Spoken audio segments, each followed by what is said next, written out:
Are you searching for a church to call home or a ministry to get involved with? Welcome to Ministry Connections. I'm Evangelist Patrick Hoban, your host and the local ministry director here at AM 980 The Mission.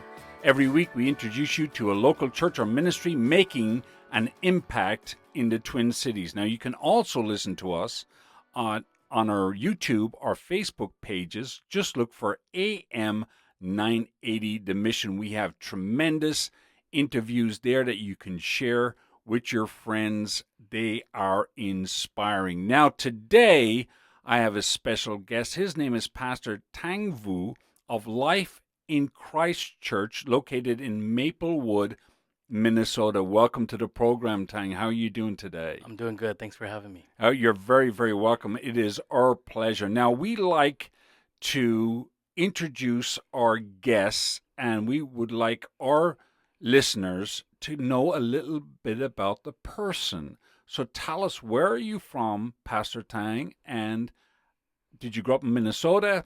What happened there? Yeah, my parents came from Laos, as refugees, and my dad was actually one of the cooks for the American CIA during the Vietnam War. No way. Yeah, and came here in 1978, and I was born in 82, and I was born right here in Minnesota, so born and raised in Minnesota. Born and raised in Minnesota, and you're from the Hmong community, isn't that right. correct? Now, explain to people what that means. Yeah, Hmong means free people, and our ancestors came from China. We're not Chinese. Hmong people lived with Chinese people in ancient times until there was a huge war between the Hmongs and the Chinese. And my mom would say that the Hmong people won, and I would tell her, well, how come we're not in China? So after the war, the Hmong people migrated down south and into like the mountains regions of Laos and Vietnam and some parts of Thailand. Now, you're a pastor of a Christian church, but I understand that traditionally Hmong people were not Christian. Tell us a little bit about the religion of traditionally Hmong people.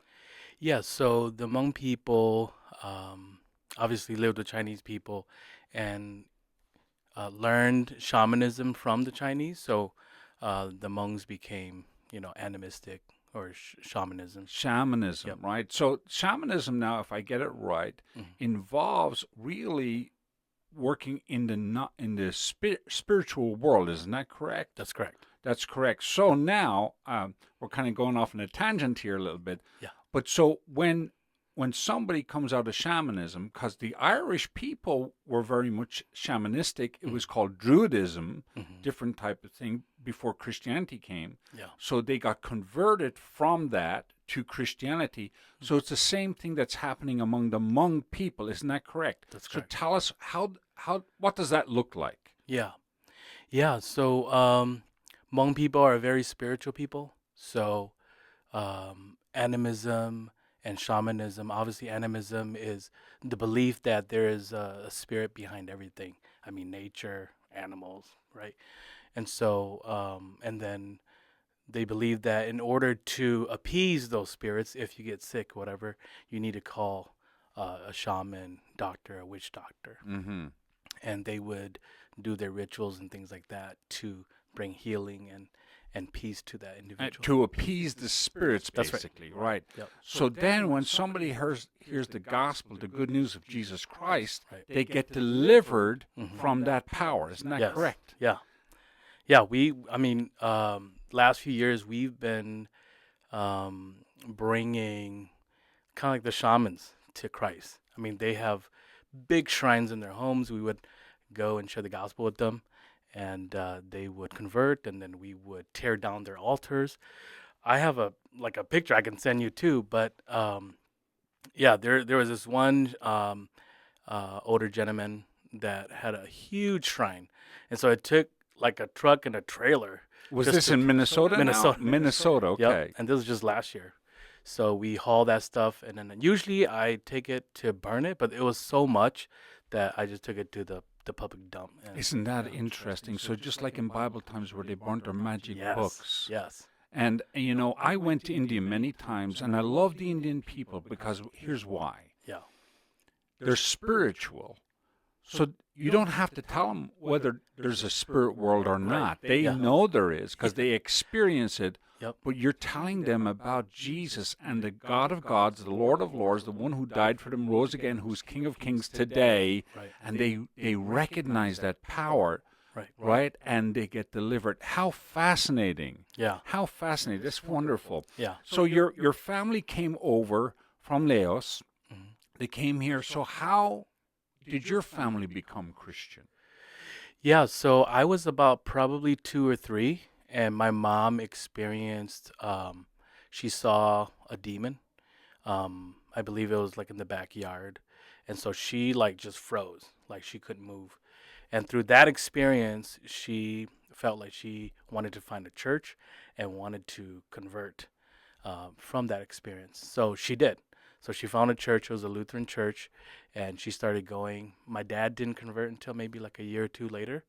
And so, yeah, so I went to church, a Lutheran church, when I was younger, and but I never knew about Jesus, even though I went to church. Like, I felt like the gospel was never presented to me, you know. And so tell us about your conversion and your experience with Jesus Christ. How did that come about? Yeah, so when I was younger, we obviously lived in the projects in South Side, Southeast Minneapolis, and I just began to hang out with the wrong people, and then started smoking cigarettes and marijuana at a young age. I got caught stealing a car when I was like I think 11 or 12, and through that, my father found out, and he beat me pretty bad, and I resented him for that, and and through that, me and my dad didn't have a good relationship. Okay. We kind of hated each other, but we moved. My parents moved to Brooklyn Center in 1996, thinking that maybe that would help me. But then I found, More worse. gang, Yeah, more gangs. that's right. Okay. And all my friends were, in gangs and everything. So there was a lot of gang activity. We were selling drugs. I mean, had guns. All these streets, that we drive on, Maryland, 94, 35. Reminds me of when we used to run drugs and stuff like that. So the point, what age were you when you came to Christ? Tell us that story specifically. Yeah, so 2003, I had just turned 20. Me and my cousin decided to rob a store at gunpoint. And so we did that, got caught. I was facing 5 to 10 years in prison. And my mom has been praying for me for over 10 years that God would save my life. And there's a lady by the name of Wendy Lowry. She would come to the jails and she would share about Teen Challenge. And she had a Bible study. I went into the Bible study, and then we talked, and then I applied for Teen Challenge. And then she came to court, and on my sentencing day, and stood up and fought for me in court while I was going to go to prison for 10 years. And the judge and the prosecutor allowed me to go to Teen Challenge. And this was May 21st, 2003. I'll never forget that day. It was on a Wednesday, and we went to Celebration Church. And Celebration Church over here in Lakeville. Yes. Okay, Yep. A lot of connections there. Yep. So Celebration has a special place in my heart. And there was that Wednesday night Bible study that the pastor invited anyone who wanted to accept Christ, and I was one of them.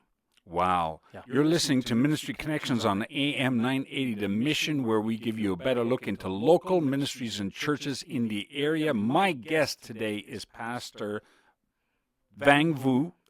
Tang Vu.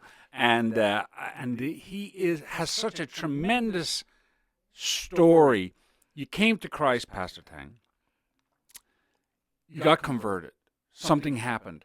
How in the world did a gangbanger from the Minneapolis area become a pastor? What happened then? Yeah, honestly, I had a praying mom. Yeah, my mom prayed for me. I didn't even know she prayed for me this much until I got saved. and she would tell me about how whenever I went out with my friends, she's like, her prayer was, God, if they do anything wrong, any crime, please send him to jail, because at least I know that he'll be safe in jail.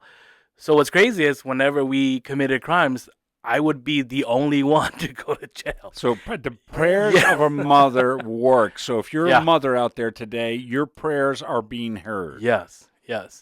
So, and then when she shared that, I finally, the light bulb came on, and I was like, oh, no wonder I got caught all the time, and my friends, were free. But it was through the prayers of my mom that saved my life. Wow. And then you went to the pastorate. How did that happen, Pastor? Yeah, so I just felt called to ministry. I felt called to be a pastor, and I didn't know how to go about doing that, but found out about Omega Ministry. They were a ministry by Alan Langstaff. Alan Langstaff, another connection here in the Twin Cities for sure. Yep. And so he had asked me. He's like, "Have you thought about going to the ministry school with Teen Challenge?" And I graduated Teen Challenge, but I didn't know they had a ministry school. So I went there for 2 years, and the rest was history. Isn't that something? And so now you're the pastor. Let me get this right. You're the pastor of, name it for me. Life in Christ Church. Life in Christ Church in Maplewood.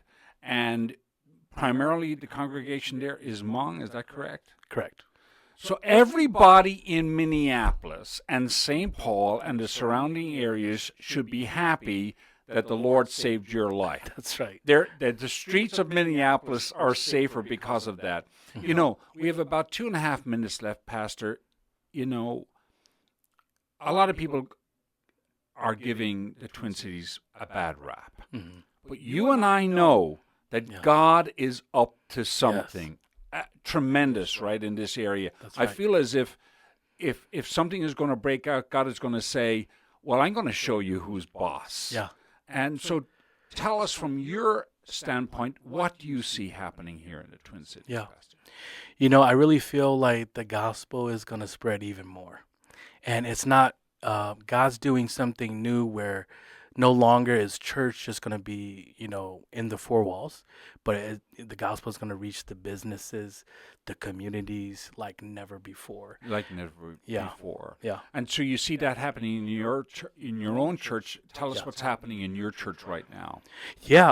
Last year we started a ministry called Life Support Ministry, and it's a ministry geared focused on those who come out of addiction or incarceration. And to be honest, we are the very first Hmong church in the last 40 years who started this type of ministry. You're not going to find this type of ministry in a Hmong church. And so it's almost taboo in Hmong churches to kind of help people who come out of drugs and incarceration. I know that because I experienced some of that, in the Hmong church. And so for a long time, I knew how it felt in my own experience about not having a support group to help you through addiction and things like that. And you're doing that now in your church. Yes. Real quickly, Pastor, your church, where can they find you? What's the website? Yeah, so our website to our church is liccmn.org. Say it again one more time for our listeners. Yep, liccmn.org. This pastor, I would like to go on more and more. You've been listening to Pastor Teng Vu of Life in Christ Church located in Maplewood. Please check them out. You can get involved. Visit there every Sunday. Share this with your friends because it is a fascinating story. We might be able to hear more from him soon. Anyway, God bless you. Thank you for listening to Ministry Connections. I'm Patrick Hoban and saying goodbye until next time.